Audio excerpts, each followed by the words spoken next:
This episode is sponsored by Shopify. Managing a business can be tricky, but nobody does selling better than Shopify. And from creating your brand to getting your first sale, Shopify is there to help you at every step of the way. You can get your store up and running fast with thousands of customizable templates. No coding or design skills required. And Shopify's powerful social media tools let you connect all your channels. So wherever people are scrolling, you can be selling. Sign up for your $1 per month trial period at shopify.com/TCZ, all lowercase, and start selling with Shopify today. That's shopify.com/TCZ.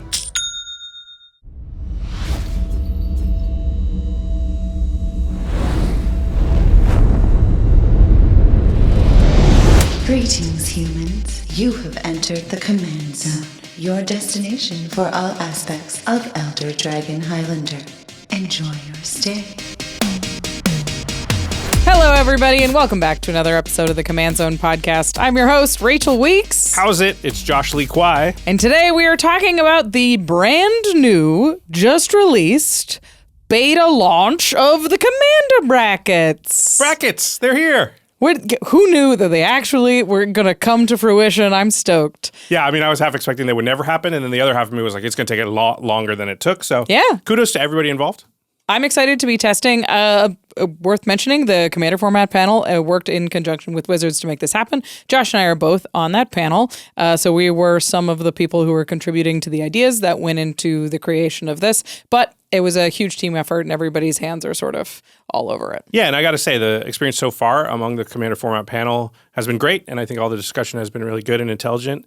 And so Gavin released this article today that kind of lays out what has been come up with and what is going to be baited and tried, and hopefully you'll try it out there and let us know how it works. And we're going to talk about that article and the specifics and what we think about it, and I don't know, hopefully demystify it a little bit for everybody out there. Yeah, hopefully make it as helpful as we certainly hope it will be. But before we get into that discussion, if you want to pick up any cards while supporting the show, you can go to cardkingdom.com/command. They've got singles, they've got sealed product, everything that you need to build a new deck or upgrade your decks or downgrade your decks. If you read like all of the stuff in the brackets and you're you know what? I've got too many of these like big powerful cards. I'm going to downgrade to fit in a different bracket, or the vice versa, and you want to upgrade your decks. You can pick them up from a place that has a ton of those cards in one place. You can buy them all. They're going to put them in one envelope, and they're going to show up on your door professionally packaged and safe. The thing I'm always worried about when I'm shipping cardboard across the country is it showing up bent or wet or just crunched into my mailbox. Yep. And I can always trust that the stuff that comes from Card Kingdom will be well taken care of. So support the show and pick up some sweet cards over at cardkingdom.com/command. And speaking of keeping your cards in good condition, Ultra Pro is the game accessories brand that we trust our own collections to here at the Command Zone. They make amazing products to not only protect all your game pieces, but also to make your battlefield just look really, really cool. They have all of the Ether Drift stuff. So if you got one of those precons and you want to have the Commander on your playmat, on your sleeves, on your deck box, you can do those types of things. You can get wall scrolls, you can get dice.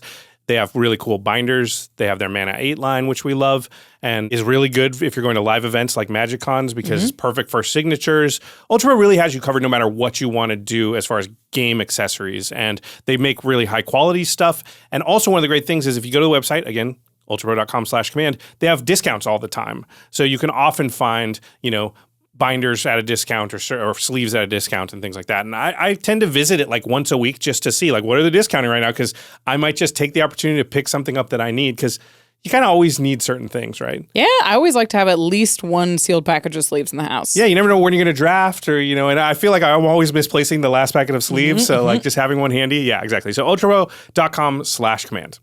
The final way to support us is directly by going to patreon.com/commandzone. All of our patrons get access to a Discord where you can chat with me, Josh, Jimmy, any of the members of our community, a lot of the members of our staff as well. And you get access to behind the scenes or exclusive content like Turn Talk. After every episode of Extra Turns, we just have a conversation about the game, how it went, what happened, what would we have done if we had one more turn, what one were you more thinking draw. when you did that? What was that? Yeah. What was that card? Show me again. Yeah. It's really fun, and it's a great way to sort of reflect on the game and see what the players thought about how everything rolled out. And it's just for patrons, so you can support the show that way. Yeah, the great thing is if you join the Patreon, you get instant access to every episode of Turn Talk that we've ever done. Yeah. Which is like 30 episodes or something now. So it's just a lot of content sitting there that's ready to go for you. We really appreciate everybody who supports our community. Yeah. Okay. And we shout out one lucky patron every single podcast episode. And this one is dedicated to Nathan Pond. Nathan, you rock. You rock, Nathan. All right, let's get into the main topic here, which is the new brackets. The new Commander brackets. Yes. A little caveat up top of, as always, Josh and I are members of the Commander format panel. We had input into this. We weren't responsible for any and all of it necessarily. And anything that we say today doesn't represent the panel. It represents what we think as individual people who contributed to this project. Yeah, it's a pretty big group. A lot of people throwing their opinions out there. A lot of smart people, a lot of good opinions, not necessarily, when you get that number of people in a room, they're not all going to agree. So there's certain things that we agreed with and we didn't. And Rachel and I don't always necessarily agree on everything. Yeah. And it's not up to us to decide what it is that gets out there in the end, right? That's the decision of Gavin and Wizards. So we just gave our input in. So yeah. So there may be some things where we are dissenting voices or whatever. But I think in the end, we came up with something that you're never going to have something that every single person involved thinks is perfect as the end, but pretty good. I think it's pretty good. Yeah. If you haven't read the article yet, go check it out. Gavin released a lengthy and explanatory article about what the brackets are and how they should function and sort of what our thought process was to get us there. Today, we're going to do sort of a cursory explanation, but it won't be as detailed as the article because we'll be giving our own conversation. Yeah, we're going to give our own commentary in there. Right. But if you want to check out Gavin's article, it will be linked in the show notes, of course. Okay. Yeah, let's start off right off the bat here with, for those that don't know, what are Commander brackets, Rachel? There are 5 brackets is the big question that sort of divvy up the Commander community into different styles of play, roughly ordered in power level, just to give you sort of a communication guideline for how you can talk about what your deck is designed to do and what kind of play experience you're looking for. That's sort of been one of the biggest, not problems, but the biggest hurdles. I guess the biggest challenges in Commander is figuring out how to sit down at any table and have the right deck for the right moment. And this is designed to sort of hopefully get you closer than you would without the communication tools that it offers. Yeah, I like that. I look at them as a communications framework. Yeah. And that framework should be used by players to help them find more Commander games that they enjoy more often. Yeah. That's it. It's not going to be perfect. So there will be still times when you're mismatched or whatever, and we don't all have access to infinite amount of players. So sometimes you just willingly go in knowing yep, you have this power level and I have that, and you want this out of a game and I want that, but there are only 4 people here, so we are going to play. But even that communication sets expectations in a way that maybe doesn't make people as sort of, I don't know, salty or just even just surprised by what they sit down across from. Yeah, it's you often have more fun just if somebody's I'm going to throw water in your face and you brace for it, it's a lot better than if they just throw it in your face without telling you.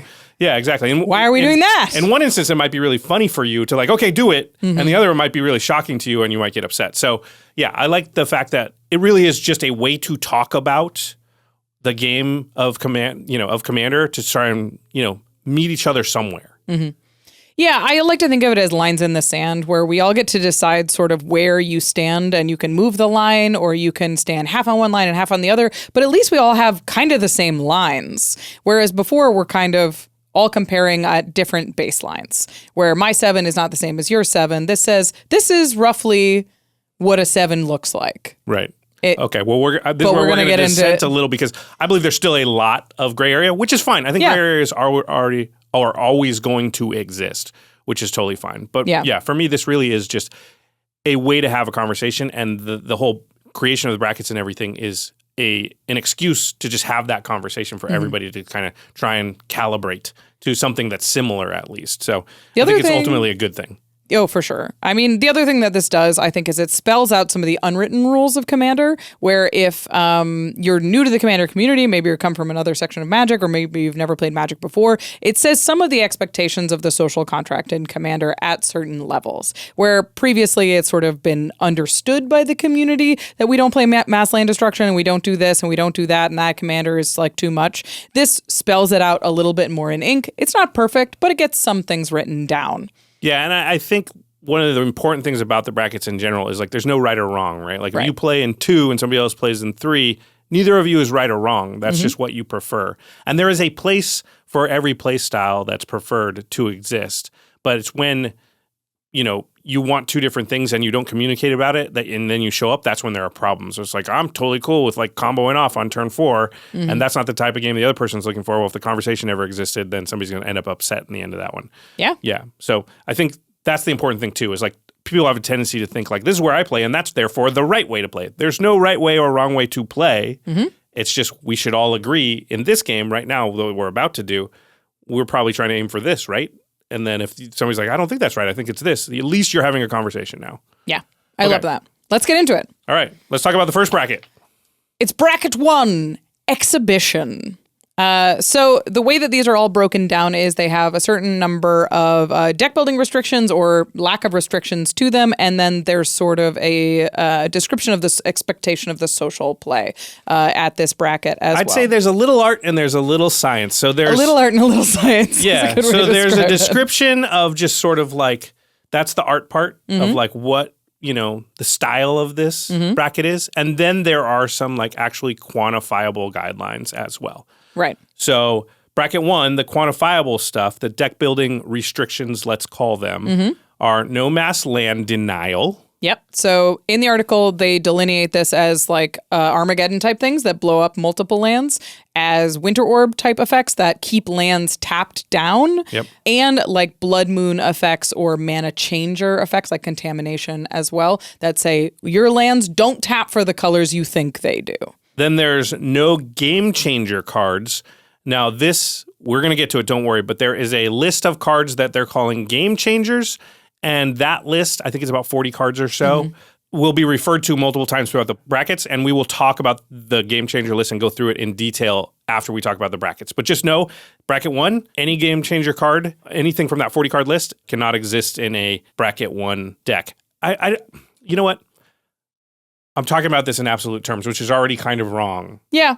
It's not that it cannot. It's just that you wouldn't expect it to, and it probably shouldn't. But Rule 0 is still going to exist, so you can still have a bracket 1 deck that says, like, I'm running this one game changer card for these reasons. It doesn't make my deck a lot more powerful. Is that okay with you guys? I think it just tells you, like, bring that up. But if you're running, like, 5 game changer cards, it probably just can't be a bracket 1 deck. I would think so. I think we can speak about the brackets in absolute terms. Like, they exist in absolute terms, but the way you use them is not absolute, right? Yeah. Where it's like, you can bend all of these rules. It's Commander, everything's bendy. So, like, if you say these are the rules, know that they're Commander rules. So, Yeah, okay. All right, the next restriction is no 2-card combos. Yes. So you wouldn't expect to have people comboing off easily in this bracket. The other caveat there was also, like, no things that win the game out of nowhere. So the expectation is, like, a Torment of Hailfire goes from 0 board presence to everybody's dead.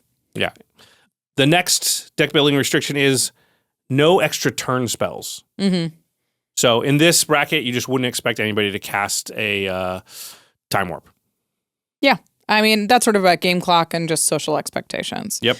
The other thing is tutors should be sparse and specific. So you probably run like a couple, maybe, and whatever you're tutoring for should either be thematic or at least a very narrow tutor. So I would expect something like an equipment tutor is probably Steel Shaper's acceptable. Gift more than Demonic Tutor. Yes. Yeah, that makes sense.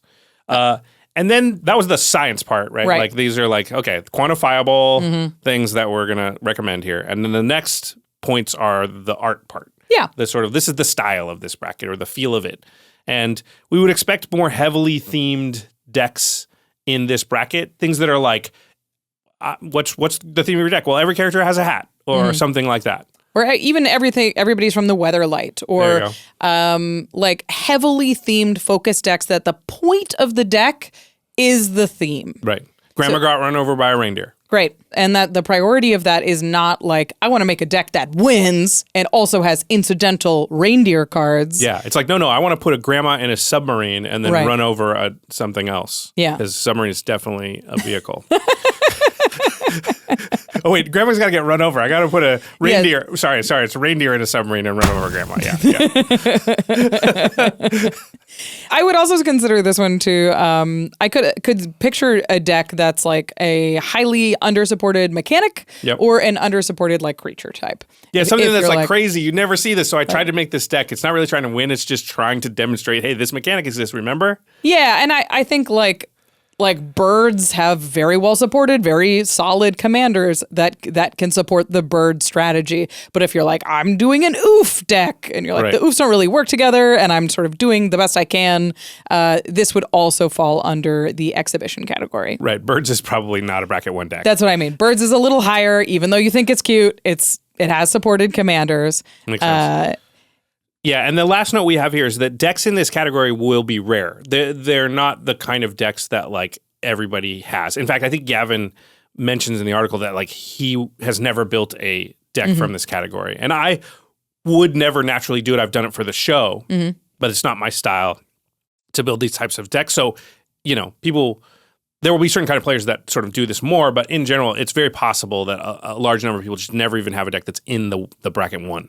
Yeah, I think that's the big thing to take away from here. The first bracket is highly themed, something other than gameplay focused. Yeah. So it's less into, like, maybe it can win the game, but the focus of the deck is to show off all of your cards with horses on them. Probably like in building it, you would never think the thought of how do I win? Yeah. You might be able to find wins because they're magic cards and they will do things. But in general, you're like, I'm trying to tell a certain story or paint a certain picture. And you know, when you're painting a picture, I don't know. I don't paint a lot of pictures, but I don't think you think a lot like, how do I win this picture?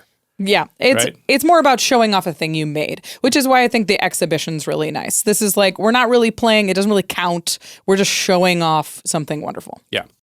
All right. Next up is bracket 2, which is named Core. Yeah, so this is, as the name suggests, where we think many decks will live. This is where precons, modern-day precons, will typically live.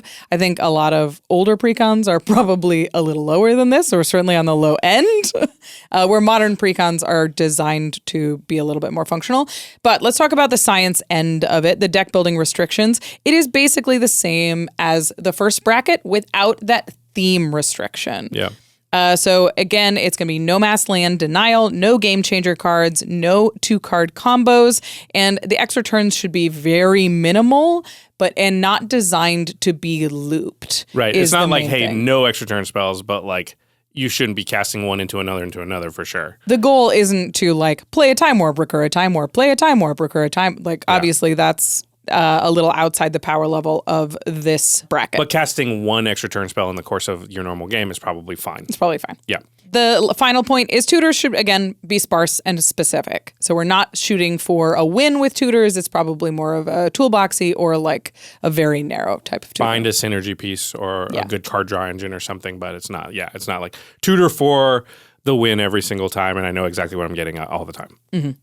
All right, so that's the science part of bracket 2. The art part is, as the name suggests, this will likely contain the bulk of decks and players, and I think that's when you take into account all of the people that play Commander, right? Across the world. This is probably like about where most of them sit. I mean, I know lots of people that have played Magic for a while and still pretty much play with precons. Yeah, like, that's like their default game. They get together and it's almost more like a board game than like us, where we like intricately craft all of our stuff. Right. They're more like, we take out the boxes and we play, and then we put the cards back into the boxes, and then we might do that again in a couple weeks. Yeah, or it's sort of like you built with stuff around the house, and you're like, I don't really have the best things for this, and like this isn't the best ramp spell, but it's the one I have, so I put it in the deck. Or like this one has better synergy, and I know it's not the best one, but like this one makes a token, which I like. So I think this one is a little less focused on making sure every slot is perfect. It's got a little bit more room for like kind of silly cards or big cards. Maybe its curve isn't perfect. It's just not quite as crafted as many of the decks higher up the bracket scale. Yeah, and it's probably these decks are going to draw their power more from synergy than they are from like individual card power, because they won't be the decks that have like best in slot every slot. Yeah. Right? They'll be like, I want to make tokens, and I found these, 4 cards that this one makes elves and this one makes zombies, and that's pretty good. But if you were really building the deck to the most optimized degree, you'd be like, no, I want all those creature types to be the same, so that then I'd bring in these other cards that pump on my elves. Blah, blah, blah. Yeah, I can't help it. That's just the way I'm wired. Okay. No, I completely get it. I think that core is a tricky one to kind of understand, because I don't think core 2 games or core 2 decks, bracket 2 or core decks. We're working on language. Core 2. It's like P90X. Oh, God. Work your core. 2. It's not like they're not capable of powerful things, Right. right? They can do big explosive stuff. They can have cool synergies. They can have that turn where they pop off and kill everybody at the table. That's Commander. Right. Like these are functional decks that have a lot of synergy, but may not be like the perfect decks. Yeah, I think Precon is, if you've played a modern day Precon, they are quite powerful. And often, like, I think a modern day Precon probably hangs pretty well with my optimized deck from like a few years ago. So the big signpost I think for bracket 2 is this no game changer cards. Yeah, To me, that's kind of going to be the biggest difference between it and the next bracket. I agree. So speaking of which, bracket number 3 is called Upgraded. Let me upgrade you. Okay. Deck building restrictions for this one are no mass land denial still.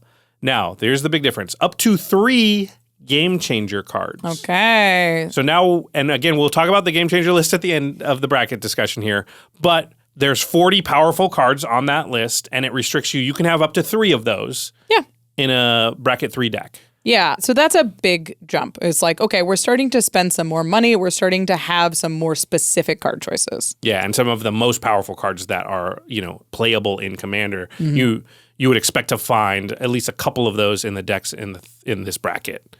And then it says no 2-card combos before turn 6.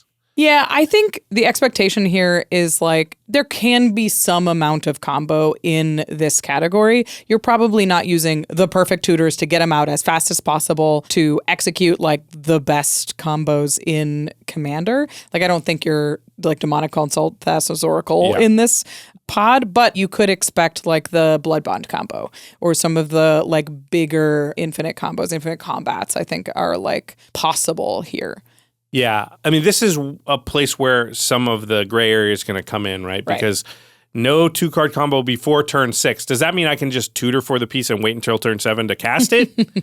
I don't know. That's where some of this, like, some of the science kind of comes in. Or, some of the art sort of comes in. It's like, that's not really the spirit of what this bracket is. But it also, the spirit of the bracket is not like, hey, nobody can combo ever. Yeah. Yeah. So combos can happen here. I sort of thought this should be like no 2-card combos kind of period. 3-card and above is fine, but that was also sort of hard to corral. And it's like, does that mean there's just a lot of, if you have this card, you can't have this card rules, which also, somebody pointed out. And I was like, yeah, that makes sense because now we're kind of making you choose between 2 cards a lot because there's a lot of 2-card combos. And there's a lot of people have decks where they're like, I didn't realize these were combos with each other. They're just both good in life gain decks. Yeah, exactly. Or whatever. So I think there's some room for wiggle in bracket 3. And I do think that like we've now talked about the 2 brackets that are kind of the biggest brackets of Commander, right? 2 being like most Commander players, I would argue, and 3 being most invested Commander players. Where most of the people that are listening to this right now are going to be in 3. Yeah. Most of my decks live in bracket 3. Yeah, because if you are just by nature, if you are just on the internet looking up Magic stuff, then you're probably already more invested than like 80% of players and therefore are likely to be in 3. Yeah. But definitely you've got decks that are in 2 and I do as well. So and people aren't monoliths, so you're not like one thing. I've got a 4 and a 5, I'm sure, or at least a couple. So okay, so the next part was some extra turns and tutors can be expected here, and we would still not expect you to be looping extra turns in bracket 3, but you might have a few more than you would in 2. 2, you said you could have an extra turn spell, but you wouldn't be looping it. Yeah. And then tutors here is like, they don't have to be as restrictive. You would expect to see demonic tutors and stuff maybe here. Now, of course, is demonic tutor on the game changer list? We'll find out in a minute. Hint. But we kind of, it makes sense, right? We're just slowly moving towards, hey, do whatever at a certain point, right? This is, I think the biggest difference for me between 2 and 3 is this more like artistic description of 3, which is everything is more carefully considered. You've like run your stuff through a hypergeometric calculator. You've like you've goldfished it bunch of times and you've decided like, oh, this 2-drop is better than this 2-drop and I'm going to switch. I have to buy this card because it's strictly better than this one. So you're constantly upgrading and you're constantly considering things. I think that sort of pushes your deck toward 3. It just means you're actively pushing the power level of this deck. Yeah, and we did an episode not too long ago, I guess maybe it was a little while ago now, talking about like cards that sort of affect the power level of your deck. And I think 3 was what we were aiming for. It wasn't called bracket 3 then, but thinking about things in those terms. And we even said like, oh, I wouldn't want Jessica's Will, Smothering Tithe, Ristic Study, and something else. I think if you have all those cards, it's probably not a... Right. At the time, I think it's not a 7, but this kind of lays that out in an interesting way, because you can only have a number of the Game Changer cards. So, yeah, I think that's another thing where you are making choices and you are trying to, optimize the deck, but not to the furthest degree. A lot of times you are making those choices being like, that pushes it beyond where I want it to go. And so I'm actually going to purposely not put in that card to kind of keep it, in the fun category. Right. Because the first 3 brackets are really like where the social commander, I think, exists, where it's like we're designed to just hang out and have a good time. And then once you get to bracket 4, which is the next bracket, restrictions start to go out the window, and some of the limitations are lifted. So bracket 4 is optimized, and the deck building restrictions here are none other than the ban list. You can have as many Game Changer cards as you want. The only thing that you have to adhere to is the ban list. Yeah. And I think this is the place that lives between social commander that's designed to just chill and cEDH, which is designed to compete. This is where people want to push the power level of their deck. They want to be fast and powerful and play with all of the best cards and achieve something like really big as fast as possible. There's race cars, right? Yeah, they want to play the most powerful stuff. They like deploying like the sort of mythically powerful cards, but they're not basing it on meta builds and tournaments in the way that cEDH is. Yeah. So there's no hold barred. You can, and in this one, the deck building restrictions there, you can have mass land denial if you want. You can chain together extra turn spells if you want. You can have 2 card combos. You can tutor form if you want. That is the nature of the gloves are off here. Yeah. So this is basically as high of a power level as most like casual commander players are going to go. But there is a 5th bracket that is cEDH. Yeah. Yeah. I mean, before we talk about it, 4 is actually to me the most nebulous bracket because a very valid question is what's the difference between it and the next one, which is cEDH? Yeah. So let's talk about cEDH and then we can have that discussion. Yeah. So cEDH, again, has no deck building restrictions outside of the banned list, of course. This is bracket 5, by the way. Bracket 5. cEDH decks are explicitly designed to work in a competitive meta. So I always think of sort of the big difference between a cEDH deck and a casual deck is the interaction is designed to fight different things. Like where cEDH decks run very few board wipes to kill creatures, they run much more like narrow instant and sorcery counter spells. Right. Because you're just fighting on a different axis than most casual commander decks. Yeah, because the card pool you're going to be interacting with is actually a lot smaller than, the bracket number 3, which is like, in bracket number 3, any card conceivably that's ever been designed for Magic could show up across the table. Yeah. In cEDH, that's way down to like a couple thousand cards that are like legacy playable for the most part. So because I'm going to play against a lot of these cards, you can put in very specific things to interact with those cards. And I think if you played a lot of Commander up at different power levels, you've probably been in a game where like cEDH decks are there and you're not quite cEDH deck, but you manage to like play cards that they're like, I don't know, I can't do anything about that because that's not a card I ever see. Right. And you can win games against cEDH decks, even though their decks are sort of more powerful than yours because they keep each other in check long enough for you to deploy something weird. And they're like, what the heck? I wasn't ready to fight a rampaging Baloth. Yeah, we don't cast Mind's Dilation. Like, this is weird. Yeah.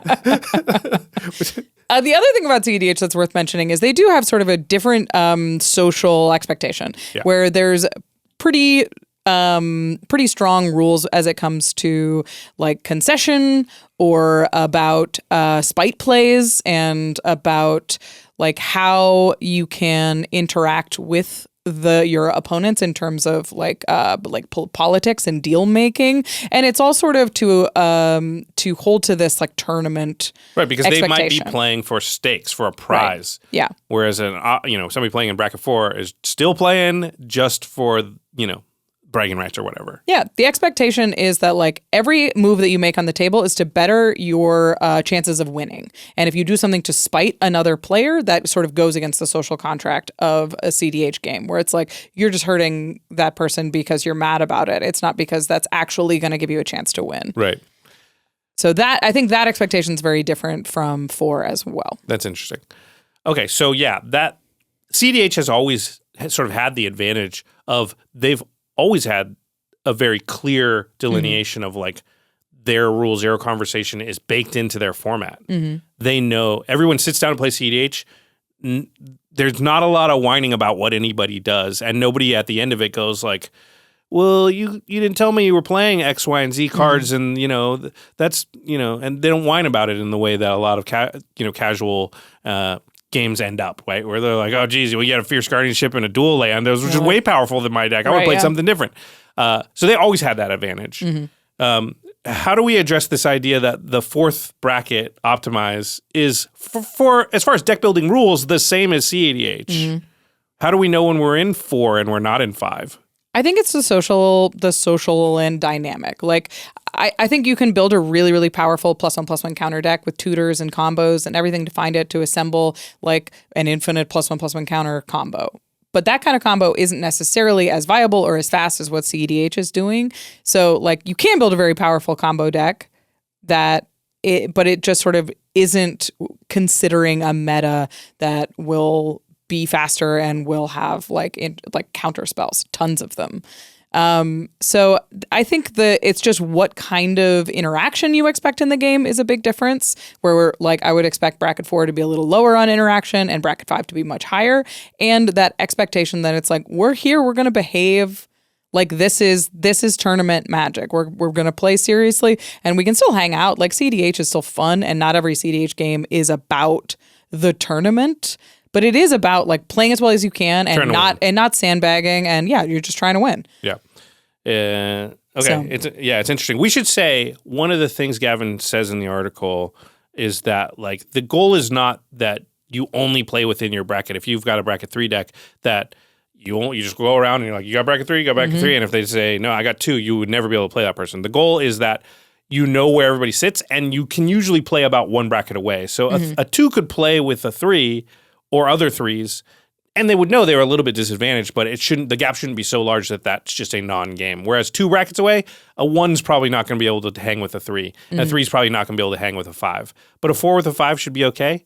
3 to 4 seems a little tough, but there could be some where that's okay. Yeah. Yeah. And so that's sort of a way to think about it. There's a little bit of wiggle room. It's not like ironclad, like, if you're in this bracket, you only play in this bracket and you never talk to anyone outside that bracket or acknowledge that they exist. Yeah, Commander's bendy. All right, we're going to get into what exactly the Game Changer list is. Everybody out there is like, okay, tell me the cards. What are the Game Changers? What are the cards that they half banned? Well, you're going to find out after a few words from our sponsors.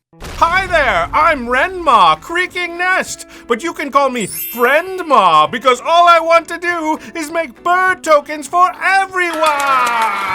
But once I've made my tokens, I've got to sell them, and I'm no salesman. I'm a scarecrow full of birds. That's why I use Shopify. No one does selling better than Shopify. They've helped me in 2 or more types of ways. Using Shopify has really helped my business grow, letting me sell my tokens all over the world, instead of just to my opponents. Plus, with Shopify, I get the #1 checkout on the planet with ShopPay, which helps me turn more bird browsers into bird buyers. In fact, Shopify is the business behind the business for many successful companies, including the Command Zone and Allbirds, who, despite their name, foolishly don't sell birds at all. But the fact remains, businesses that sell more sell on Shopify. Because Shopify is for the birds, in a good way! Upgrade your business and get the same checkout we use. Sign up for your $1 per month trial period at shopify.com/TCZ, all lowercase. Go to shopify.com/TCZ to upgrade your selling today. Shopify.com/TCZ. Has this ever happened to you? You try to eat healthy, but end up going back to the same old junk food? I want to eat better, but it's just too inconvenient. Wrong! Because HelloFresh makes eating healthy easy. It does? But how? I'm glad you asked, little Billy. Murph, we work together.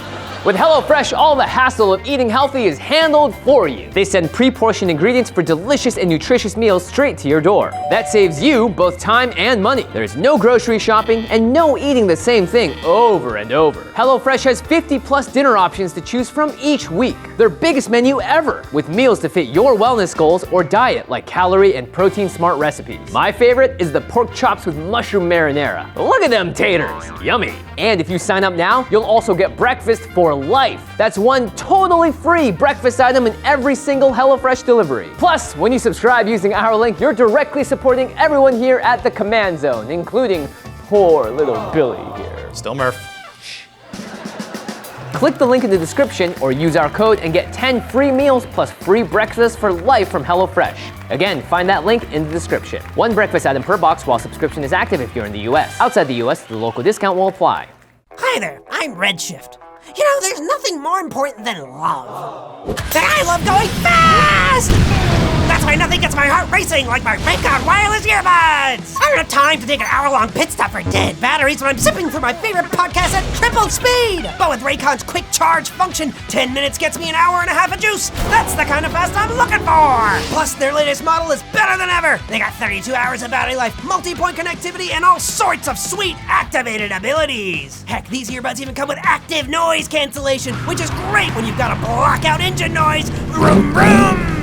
And just like me, Raycons are efficiently costed, starting at just half the price of other premium brands. With a price like that, I knew I had to snap up a pair quick, especially since they came in my favorite color, yellow! What, you thought I was gonna say red? Joke's on you, I'm a complex person!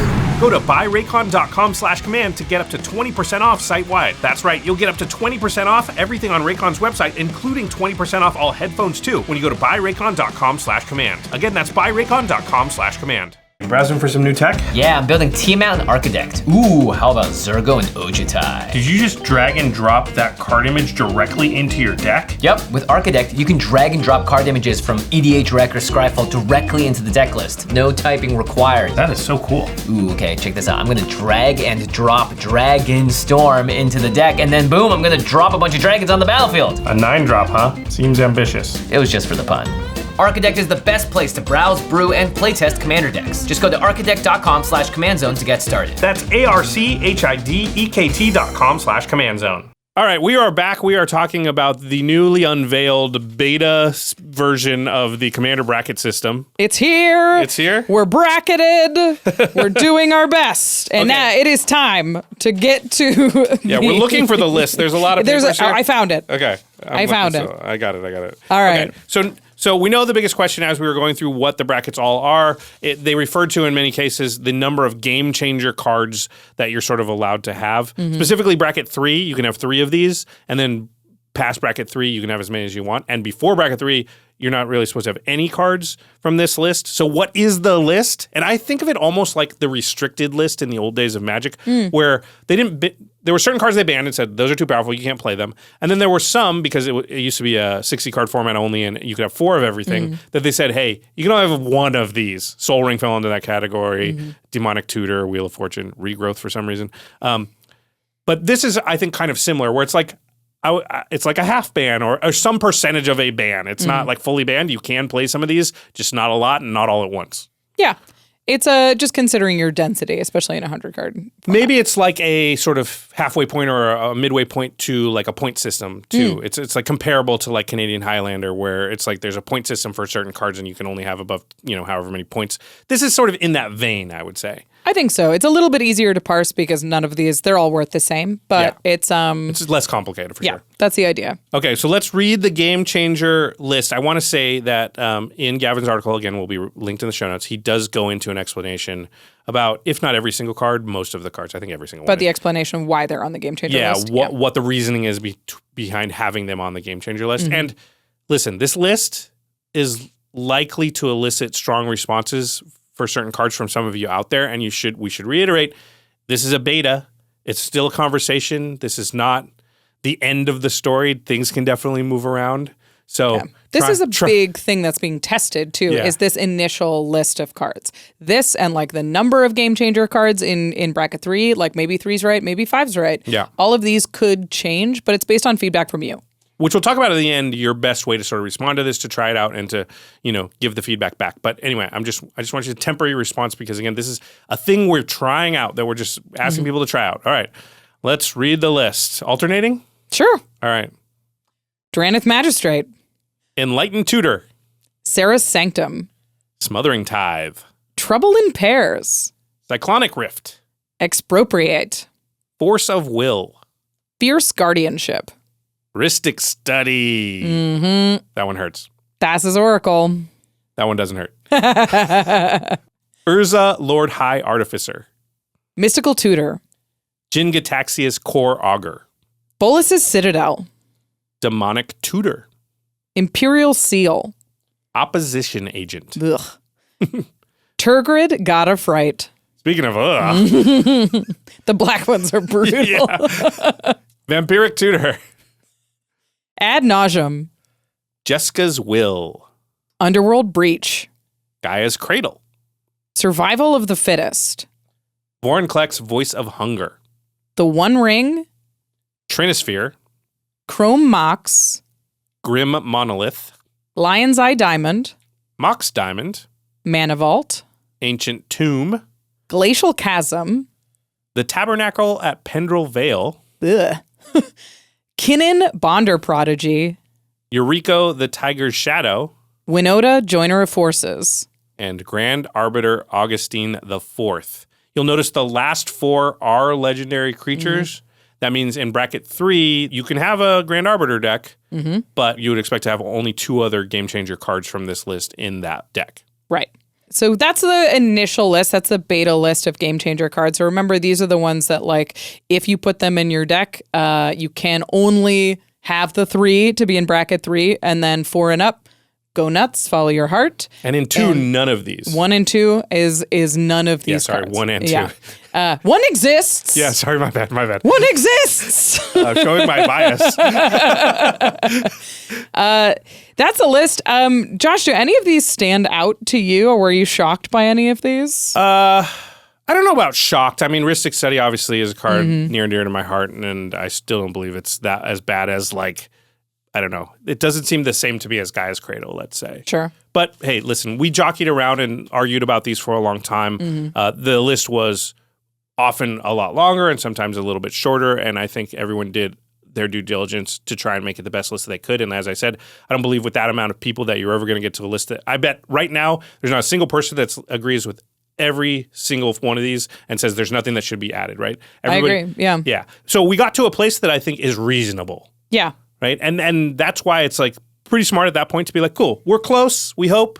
Let's roll it out, get some feedback, and then we can alter again from there. So whether or not I agree or disagree with any individual things, I think is neither here nor there. Sure. But how about you?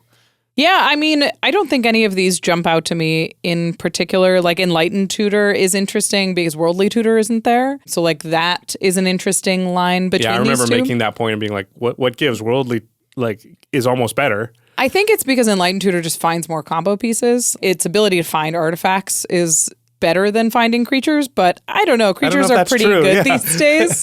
The other thing that I noticed was there's very few green cards. It's Vorinclex, Survival of the Fittest, Gaia's Cradle. That's it. It probably has to do, and Worldly Tutor's probably like this as well. I don't remember the specific discussions. Maybe this was brought up with the fact that creatures are something that every color can deal with, and creatures in Magic have come more to the forefront and just sort of feel more compatible. I have a multitude of ways in my deck usually to deal with creatures. Sure. And that's what you're saying. Enlightened Tutor can often get a permanent type that it feels like I don't have a lot of ways to deal with, or even some colors just really can't. Or when I say can't, it's in quotes, right? They usually have 1 or 2 cards now, but what are the chances? Where it's every deck knows it's going to have to kill creatures at some point because of commanders. And so it feels okay for the creature-related color, the most creature-related color, green. Right. Most of its powerful cards feel but I do have there's a lot of stuff I normally see played that will deal with that. Right. Yeah. That's just my thought, though. I don't remember if that was a discussion around the green stuff or if that was ever brought up. Yeah, I mean, a lot of these were sort of vibe checked by everybody. Like we all went through a giant long list and we're like, these sort of feel right to me and these don't feel right. And we all had our own reasoning. And this is the list that came out of it after, 18 people looked at all these cards. And these were the ones that were the most agreed upon. So I think it's interesting that like everybody's reasoning is a little bit different. Everyone's line is a little bit different. And that's why it's so great to have like members in the cEDH community and international community, because we've got a lot of ideas in the mix that produced this list. While I'm sure it's imperfect, I think where we're starting from is really strong. Yeah, perfection was never on the table. Yeah. It was never going to happen. Never going to happen. Yeah. Any omissions that you're like, anything that we think we're missing that you were like, I was surprised that this one didn't make the cut? I don't think so. I mean, I think people can probably predict that I thought it should be much shorter. Sure. Yeah. But then there was good points of like, well, what's the point of this list if it's like, 15 cards or something? So, yeah.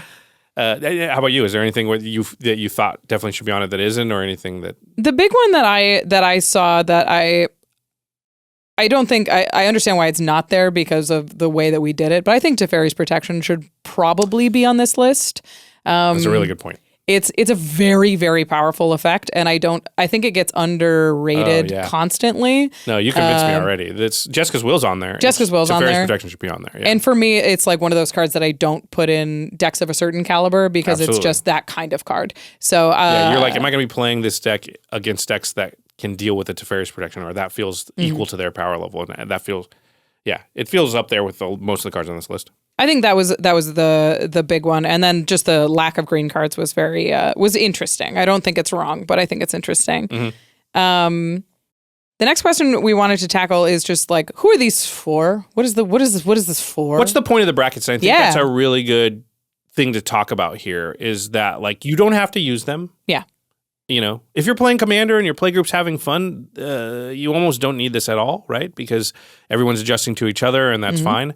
These are probably more for people who are playing in places where they don't know everybody personally. Conventions or game stores. What we used to call untrusted play, but with strangers or with people you don't know super, super well. This gives you, again, that communication framework to be able to hopefully find a meeting place. And you may not need that with your core group of friends that's been meeting every Tuesday, night for 17 years or whatever. Like, you already have your communication framework. You get the idea. You can talk. Yeah, exactly. But I think it can be for anybody. I mean, it's fine for those groups to use as well if they feel that they need it. And it might give them the catalyst to have conversations they've wanted to have for a while, and you can use it in that respect as well. That was something I was thinking of. It's a nice thing to be like, we all play twos, and we all know we play twos, and that person in our group plays fours, and we all know they play fours, but we don't want to be like, hey. And there was maybe no way to really quantify it before, right. And this helped give you the tools to be like, hey, they just put out a thing, and by Wizards... metric. They don't know us. Yeah. They don't know you. So they weren't aiming it here. But it happened to land. Yeah, but by their completely unbiased view, your decks are a lot more powerful than ours. Yeah. And now we have some evidence that that's not just opinion and maybe true. So that, I think that's a great byproduct of this is that we talked about at the beginning. It's a communication tool. It gives you something to point to when you're trying to have a conversation about power level and you don't necessarily know where to start. Or if you're getting into the Commander community, and especially if you're already an invested Magic player, I think it's more likely to help a player who's going from Modern to play Commander with their friends than somebody who doesn't play Commander getting into Commander, because I'm not really sure how they're going to encounter the brackets on that journey somewhere, but maybe. You usually get into a playgroup and one person in the playgroup is kind of more invested than the others and kind of, disseminates the information in a game of telephone that who knows what it ends up on the other side. But hey. Yeah, I think it just lays out the expectations for what kind of thing your deck shouldn't be doing at the very least. Or just things to point to be like, right. It doesn't feel balanced, and it might be for these reasons, and the brackets kind of back that up. It kind of help you have those conversations. So I think who it's for is anybody that finds it useful, right? Yeah. Ultimately, if the bracket system helps you find more Commander games that are more fun, then it's working. Right. And if it doesn't do that, then it's not, and then don't use it. it Yeah, I mean, that's the thing is it's like it, it either works or it doesn't. Yeah. If it's not helpful, then you don't use it. If you're like, this hammer doesn't hammer at all, then you're going to find a different hammer. Find a different hammer. But also there can be some tweaking that happens. So that it can be like, yeah, this is good, but it could be better if X, Y, Z. And I think that feedback is going to be, something that Wizards and us that we want. Right. Okay, so you did an interesting thing, Rachel. I did an exercise. Yeah, so Rachel took some of her decks and just tried to figure out what bracket they would be in as of right now. Yeah, based on the list that we have, based on the descriptions of like what the energy of each bracket is supposed to be, and I had decks in 4 brackets. I don't have a cEDH at the deck at the moment. I have, but I don't currently. I have a bracket 1 deck that's super clear. It's Rainbow Dash. All of the cards in the deck have a picture of a horse on them. The deck can win. It has, and it's mostly because flyers are good. Yeah. And there's a lot of Pegasus, and they have flying. So it has no mass mana denial or 2-card combos or extra turns or tutors or game changers, and it's just most obviously an exhibition. That's one there you would probably have guessed it was bracket 1. Yeah. Regardless. Right. Okay. Yeah. So this is what I like about this is when there were 10 numbers when we were like it's a 2. Yeah. I always had trouble being like placing that deck because I'm like, I mean, it's capable of winning the game. It can. So I don't want to call it like a 1, but it's bad. So it's like, I guess it's a 2 or a 3, and there was no world for it. I rarely find games where this deck is appropriate. So I'm kind of hoping that 1 being spelled out as its own bracket gives me more opportunity to play this deck. Play it. Yeah. That makes sense. The next bracket is the next deck. The next deck that I discussed was Gylwain, the one that I picked apart. And Gylwain is my green-white Enchantress deck. And it sits at a power level where it's like, it doesn't do anything super fast, but it is an Enchantress deck, so it draws a lot of cards. And I've always sort of considered it one of my middle decks. And it has 0 mana denial spells. It has 0 2-card combos, no extra turns, no tutors, no game changers at all. So by the science of the deck, it's a 2. But in my head, when I play this deck, it is like it started as a precon and is now a better deck than it was. Like you would expect it to be decently more powerful than a precon deck. I would expect that. And it's, literally meets the description of 2. But like when I build decks, I'm very specific about the kind of cards that go in there. I build things very intentionally. Yeah. And there's some like silly cards in the deck that I don't think should go in every Gylwain deck. So maybe it has elements of 2, but I think it could easily be a bracket 3 deck in terms of just what it's capable of. Because it can be very explosive. It probably is in power level. It probably is. I mean, it has multiple Enchantress spells. It can draw like 15 cards. It can like churn through your deck very quickly. It can kill people kind of out of nowhere, but it's combat based.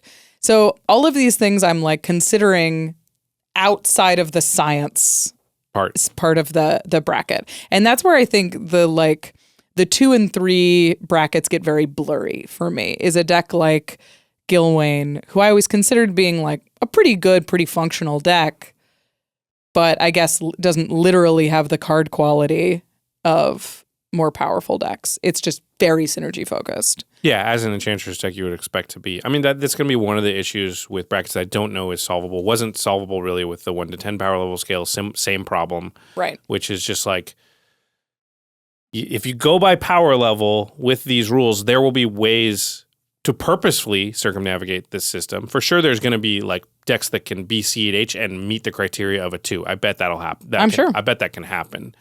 And so it's like, are they really 2s? No, because it's not just the science part. It's also the art part. So those are probably 4s or 3s, because if you were going to match up in a pod, you would want to match up with decks that it can hang with. And I think that's an important consideration. You still have to make that consideration. You don't get to not just because like, well, I met those criteria, so now I get to stomp everybody with my deck that's really a 4, but it just happens to. But I just took out a couple of game changer cards, which didn't really change the power level much.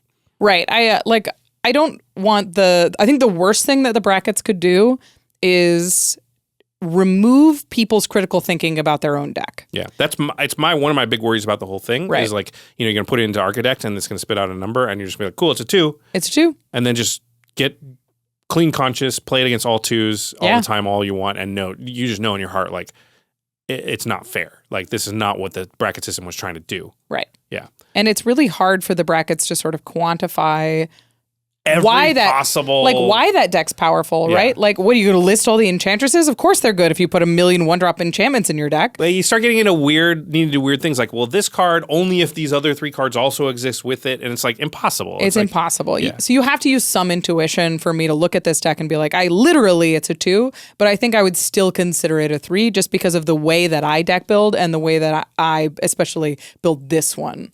Be like Rachel, everybody. Think in that way.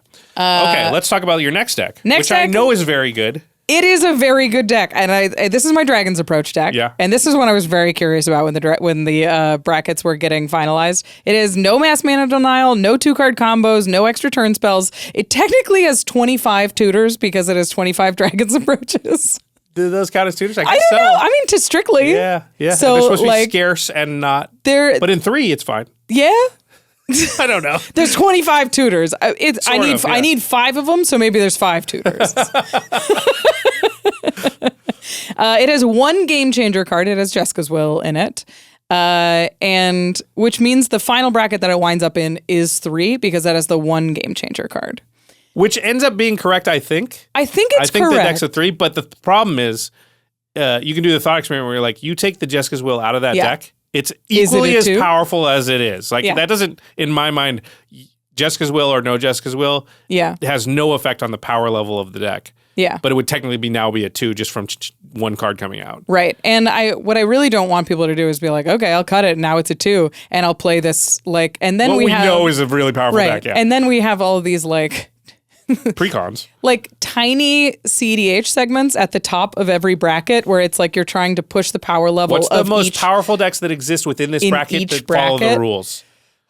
Like, that stresses me out. And that's why you have to like look at these as lines in the sand. Like, I know that this is a burn storm deck. It used to have a Dockside Extortionist in it. Right. It is fast. It can win on turn 7 and it doesn't need a board to do so. We were talking about something earlier and you said something interesting that I hadn't really thought about before, which is like you put a Dockside in the deck not to make it more powerful, but because you already knew it was powerful, and therefore, because it's powerful, it's going to only be able to play against powerful decks, and those decks have Docksides. Right. So I'm allowed to put a Dockside here. The Dockside didn't necessarily push the power level. It just informed you that this is allowed when I'm playing this deck, because by nature of playing this deck, I'm playing against powerful things that can handle this deck.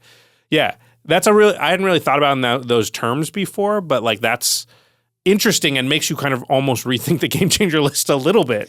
It's because there's lines when I'm deck building where I'm just like, this is not designed to do, like, I was building the blue-black like Clue deck, and I was like, it's going to be Clue themed, well, the silly Clue game. Right. It was like, I'm not going to put a Cyclonic Rift in that deck. Right. Of course not. That's not what it's for. Right.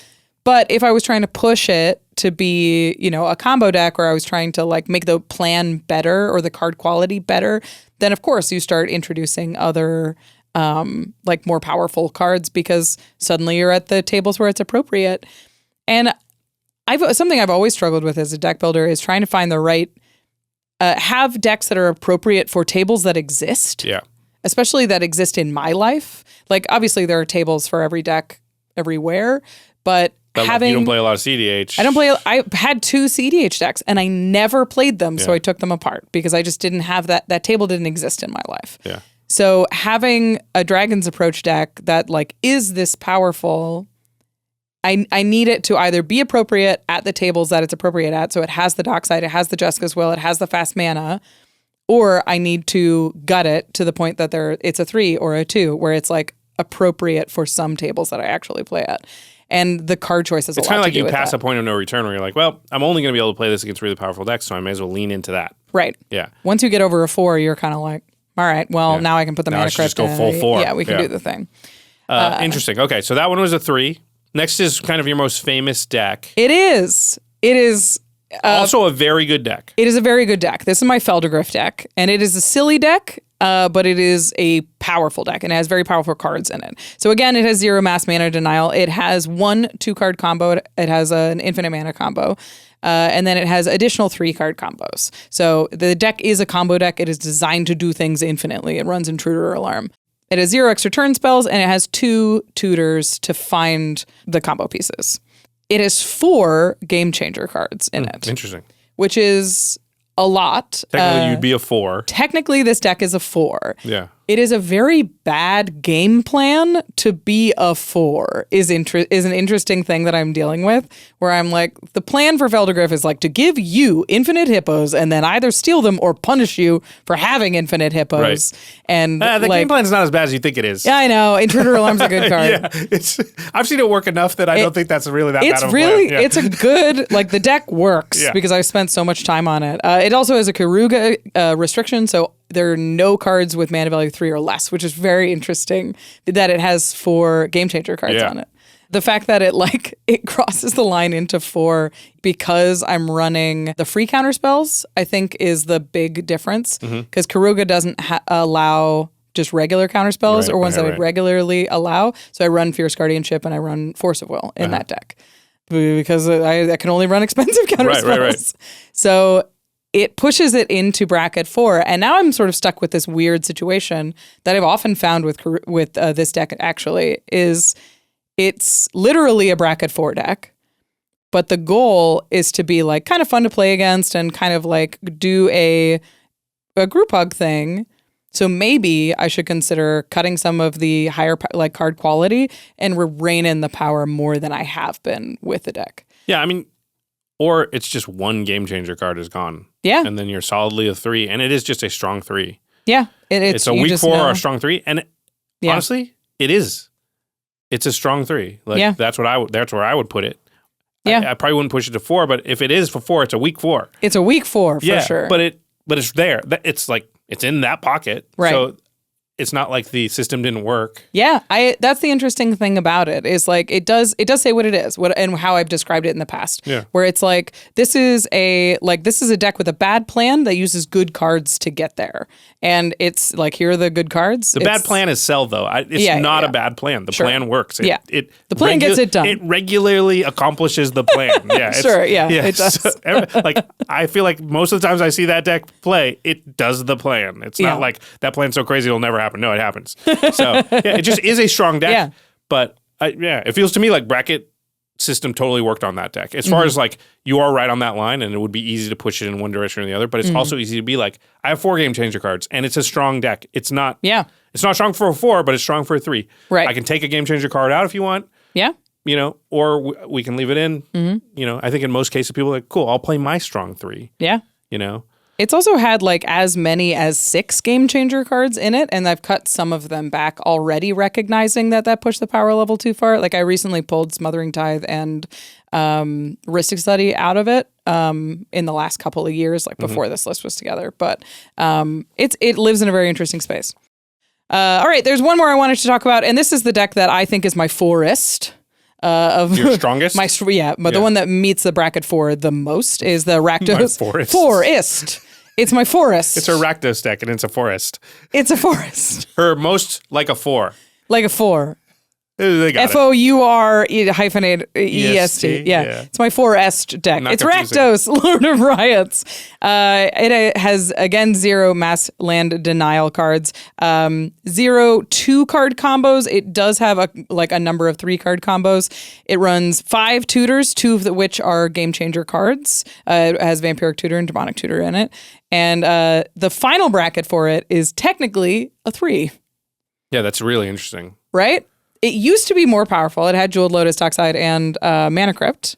So it was like very cleanly, like a 4. And now that I've pulled some of those like really powerful fast mana stuff out of it, technically it resides in 3. So I'm sort of curious. I haven't played it since I pulled all the fast mana out of it. Yeah. What it actually feels like. And maybe it's appropriate for more tables than I like picture in my head. And I think that is a sign of the bracket sort of working. Is like, I'm looking at this and I'm like trying to point to something in the deck that makes it a 4. Yeah. And it's kind of not. Like There's not like one thing that says, that's why. It's like, it can do really powerful stuff, but it's not necessarily, like it's not turbocharged anymore. It's got a couple of tutors to get the job done, and sometimes it can do it. So I really feel like I should play Rakdos and just see what it feels like. I mean, if your Rakdos deck played against your Phelddagrif deck, yeah, how do you feel about that matchup? I think they play comfortably together. I think they're both sort of high 3, low 4s. Yeah, so and it feels like they both are kind of existing in the same space. Right, yeah. So it feels like the bracket system kind of worked again. I know. It's kind of working. Yeah. So those are the decks that I examined. I had a number of 3s, a lot of 2s, like a couple 2s, and most of my decks I sort of just rounded up to 3 because of the way I deck build is very intentional.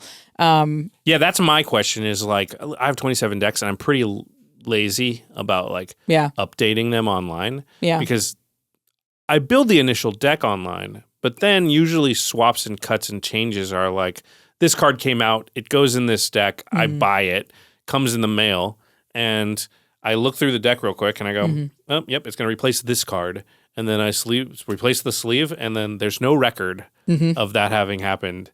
And that's fine once or twice, but, over the course of 6-7 years, half of the decks have changed, but I don't have, and I'm lazy. I'm not looking to like lay them out on a table and type them into ARCHIDEKT, I just new decks, sure, but like I'm not very interested in doing that to all 20 of my decks. So that's Am I expected to do that? Like, I think it's with a list at 40 of the game changer cards, that's a lot to keep in your head, but a lot of them you're already I'm already self-restricting from. Like I'm already not putting an LED in my decks. I'm already sort of not putting a Cyclonic Rift in a lot of my decks to maintain. Yeah, it's not like you didn't level. have a Cyclonic Rift in certain decks because you don't know that it exists. Right. You were like purposely didn't put it in there. I know it'd be good in there. I don't have like a 4,000 Cyclonic Rifts. I'll put it in my most powerful deck where it's appropriate, and the other ones don't need it because they're not trying to fight on that level. I would say at this point, like I have more Jessica's Wills out of decks than in because I'm making that choice, not because I don't have Jessica's Wills or whatever. Happened that Commander Legends came at a time where I bought a lot of Magic cards, but you get what I'm saying. Just I'm the same. I have the most Jessica's Wills by far. I have the most Jessica's Wills in decks. And we identified really early that Jessica's Will was like more powerful, and everyone was talking about Jeweled Lotus and talking about Opposition Agent, and I think Jimmy and I were on the early train of like Jessica's Will might actually be the best card in the set, and so of course we bought a bunch at that time thinking like these are really good and I just want 10 of them. So anyway, but I like that where you probably are more aware of the game changer cards than you think, and I definitely have been. So I already know most of my decks are going to be low on game changer cards because every card on this list I am aware is powerful, and I was keeping track of like, is this that type of deck or not? Right. And I think if you're listening to that list, if you're listening to the Game Changers list and you're like, I run these in all of my decks, that's okay. You just play 4s. You're just a 4. Yeah, that's like okay. You're in bracket 4. And it's likely that a lot of your friends are in bracket 4 too, because you're playing against these cards a lot. Yeah. So I think again, there's no right or wrong. That's just where you reside, and that's totally fine. We know groups and players who play there, and I have certain decks for when I'm playing with them, and they're 4s. Right. So I think it's actually easier than you think. It's something that Gavin mentioned in the article as well is ARCHIDEKT and Moxfield and Scryfall are going to have a tool where if you put your deck list in, it'll tell you how many game changers and like what bracket it is literally in it. You know your intention. I hope you can like kind of modify the bracket because I don't want a lot of my decks sitting at 2 and me being like, they're not a 2. Guys, so but there's description areas and so I'll be like, at least ARCHIDEKT has a place where you can leave little notes so that somebody clicks on it, you can be like, this is a 3, not even though it says 2, just so you know. So I may be leaving a couple of notes once those tools get enacted, but I do like you can brew responsibly, everybody. You can save some money too. So those are the brackets that I think looking into my decks, it sold me more on their functionality, and like they made me think about my decks in a different way, which is cool and means that it's like a functional tool. But I want to take a second to just talk about like what is the bar for success on these brackets, and like what do we think is gonna happen? Do we think they're gonna be beneficial overall? Do we think the bracket system will work? Yeah. Do we think it's gonna work? Do you think it's gonna work? It can't make things worse. I think it absolutely can. We've laid out some things where it can make it worse. I think it can be directionally negative. That's harder than directionally positive because just encouraging any amount of communication is generally going to skew towards positive. But there are scenarios we've already come up with where like, certain personality types may say, oh, I'm going to do whatever the most powerful deck that still qualifies as a 2 is and then stomp people. And there might be some of that. And Gavin says in his article, there's nothing you can do about bad actors. Right. People that are, just straight up lying, but also people that are doing things purposely in that manner. They're just like not playing by the spirit of the rules. And you can't design a system where those people won't be able to do that. They just can't. And, you figure out who's doing it and try not to play with them as your sort of best case. But it is way more likely that it's helpful because just if you could encourage people to communicate in any way, I just have to believe that's going to some percentage of the time help you find more Commander games. Is it going to be 100%? Yeah. No. But I don't know what that percentage is. But even if it's 10%, you just have 10% more fun 10% more of the time. That's pretty good.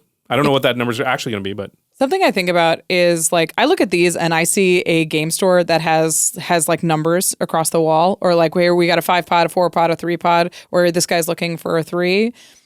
That is beautiful to me. Like that idea that this is a tool that game stores can take and run a commander night and start like doing some of the communication for their players for them. Because right now, like every game store has had to have its own method for communication. And most of the game stores I've been to for commander night are just go find a pod.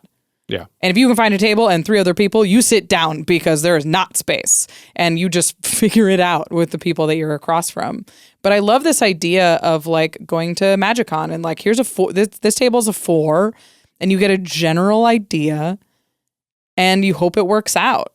So I really like it, maybe less for players, but I really like it for people running commander events and giving them just something to work with to actually curate the kind of commander experience that, we think that they could have. Yeah, I will temper all of this with like, we've tried this before. Yeah. It's not that different. There were signs. LGSs did it. They had signs up at Command Fest because MagicCons didn't exist. Right. It was the 1 to 10 power level. We did name every 2 numbers. One of them was optimized. One of them was competitive. I think the important thing here, because I think it will settle. Yeah. And in a couple of years, we'll probably be in a similar place to where we all now are now.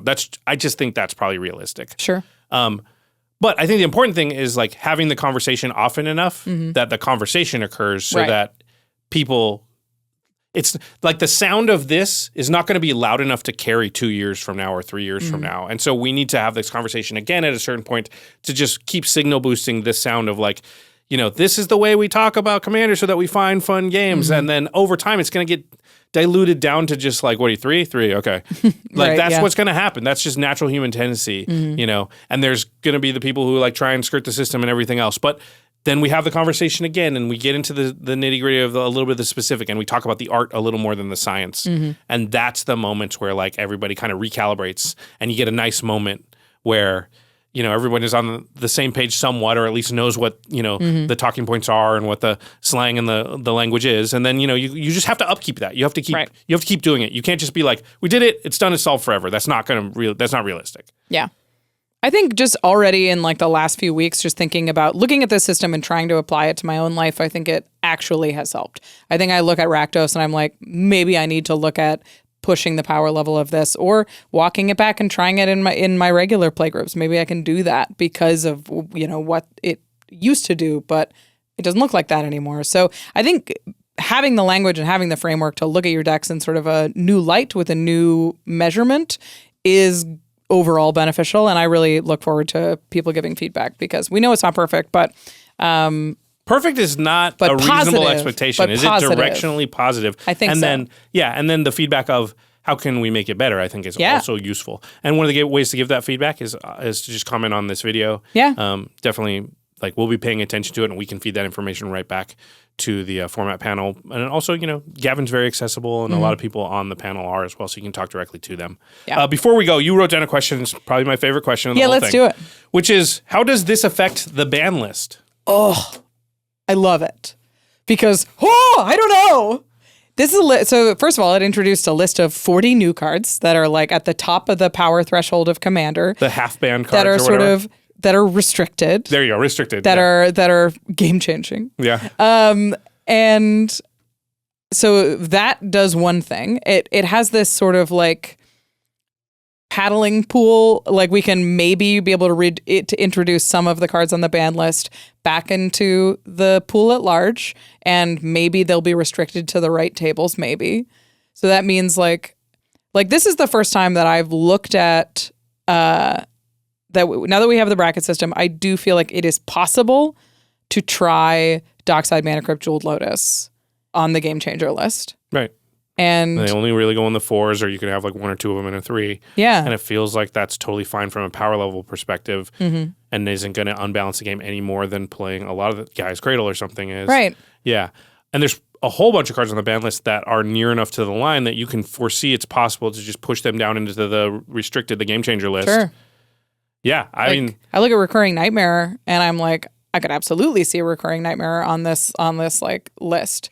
I mean, because you look at it and Sure. it's like, okay, if we're limiting the kind of place that this can show up to people who are just here to do the most powerful thing that they can, then there's certain things that we could open the door to. yeah. To me, it's mostly like a cEDH question. Does that like become, if it's not better than Thoracle, it probably can be on the Game Changer list because, it can just live in their ecosystem, and that's the tip-top power level, and that's okay. Yeah. Me, I'm like, unban them all, put them all in that thing. I think that would mess up cEDH too much. Yeah. I also don't think we can do anything until we know that this system has any sort of longevity. Sure. Like we can't do anything crazy and just be like, well, the bracket system worked. Oh, loose the... Yeah, do it slowly, and I think that's always been our counsel and should remain so. Right, the format, there's no urgency to the format. There's no reason to move quickly. Right. Just be careful every step. Make sure you're on solid ground before you step to the next one. There's no reason to fall through the ice. Right. But I do, I think the inclination would be to think like this is going to increase the ban list, but I think it actually will have the opposite effect where fewer things need to be banned. Some of the ban lists can kind of go into the Game Changer, and then anything else that's problematic will probably be able to be played as a Game Changer card. And then you still have a spot where you can deploy it instead of just like, hey, you can't play that card at all, which I think is cool. And then there will probably always be some amount of cards that are like, listen, that's just a mistake and it's broken. And that should not, it's just too competitively unbalanced to really be reasonable. And there's always going to be a few of those, and that's okay. But that list should be a lot smaller than it is now, and I believe this moves us towards that. I agree. It also made me think, like, why isn't there a bracket 6? Talking about this morning. What? It's really interesting. Why not? Here's bracket 6. No ban list. Do whatever. Yeah. Use silver border cards? Go. It doesn't matter. This is where you can play any card you've got. And everybody knows we're bracket 6. Yep, gonna be crazy. Yep, and it's above cEDH, right? Where it's like you're reining things in. Above in. It's adjacent to. Yeah. Is like the numbers on these brackets are all sort of everything's sort of in the same. You would expect these decks to be more powerful than cEDH if you wanted them to be, because you could just take a cEDH deck and then add the Moxen and Black Lotus and stuff. That's going to be more powerful, yeah. So that's a really interesting thing because it feels like a very restricted space, and it's like sort of opens up a whole new format where suddenly my brain is like, what would I build? Yeah, it's just no restraints. And now there are certain cards, there's just no place to play them. Now there is a spot. Yeah. And everybody agrees, in that spot, you can do that. And you wouldn't go over there unless you want to be doing that. And if you don't like that, you don't go over there.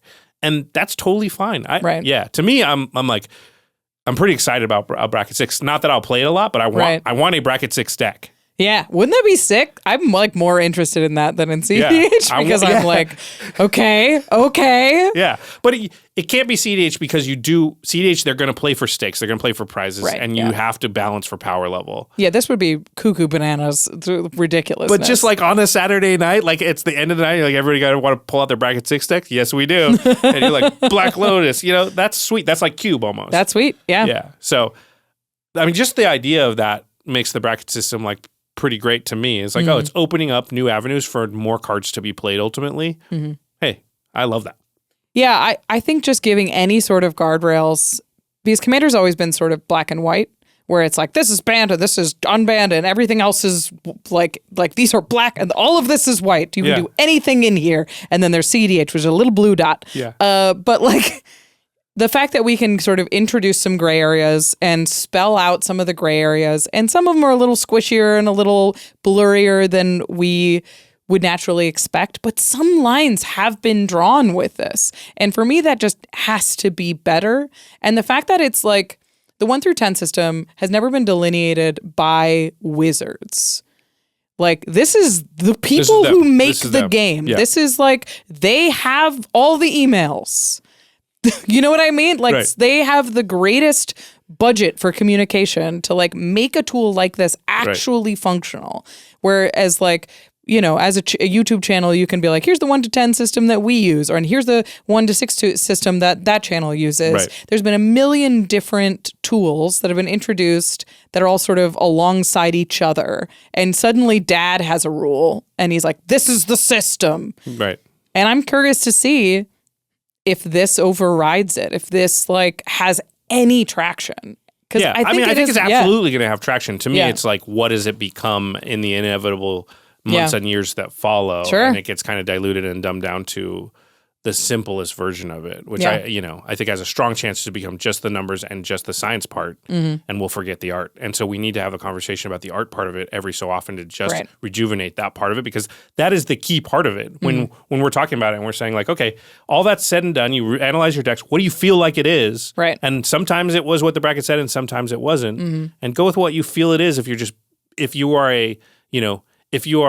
a person with just like trying to do your best about it, like you're not a bad actor, right? Then most of the time you're like, I really think this is a 3, even though it says it's a 2. Okay, that's mostly going to be okay. Right. I'm really excited about just the fact that it will give it. You know, it reminds me of like skiing. There's like there's a double black diamond over there, and green square, and the whatever, and it's like, if you know about how good of a skier you are, then you don't whatever go to the double black diamond. Roundest, friendliest color is. Yeah, that's exactly. My hill. Exactly.